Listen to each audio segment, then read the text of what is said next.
The spirit is on its throne. It is in its temple, disconnected from the true sea of infinite consciousness. Akasha, or what others will call Brahman, the cosmic principle or source. The spirit, with its godly powers and essence, is divided. It remains in its temporary vessel or vehicle, divided and broken. That's why you try to fulfill the subsequent emptiness with other beings or spiritual complements. That is the better half syndrome. Lost and desperate, seeking outside yourself.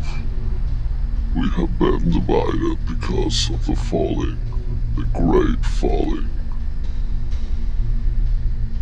produced during the creation of our early ancestors, and the strengthening during this time as a further way to make our bodies weak and divide even more the heaven and hell inside us, our consciousness.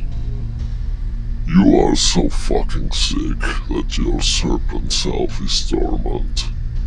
Its dormant state is low drain, unaware, disconnected, and divided from the upper conscious plane.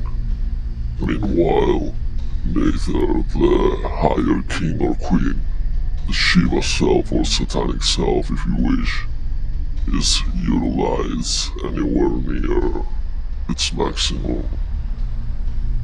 If anything represents our infernal spirit, it is the infernal union between these two aspects, an individual fusion of the conscious self, celestial spheres and infernal planes in divine ecstasy, Shiva and Shakti, Satan and Satana, Samael and Lilith, Yin and Yang, positive and negative, masculine and feminine. This is where deification or demonization takes a clear form, where powers are hidden.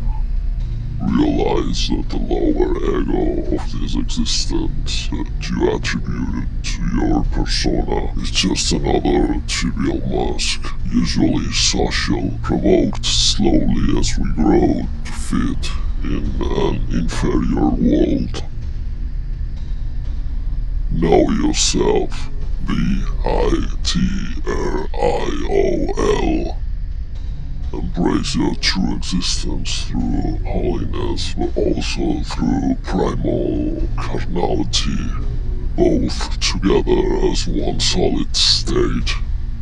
Every single act of a god is perfect and tantric. As divinity, you are the perfect unity of spirit, Akasha and Ahriman, total light and total darkness with no principle, with no end, balanced and centered in your heart complex. When understood, your temple becomes just a station for this infinite consciousness, the infinite contained in the finite, acting as a portal or anchor to interact with this dimensional plane. To do the work, there are physical acts and techniques that can open non-physical powers and planes. Call them dogma if you want.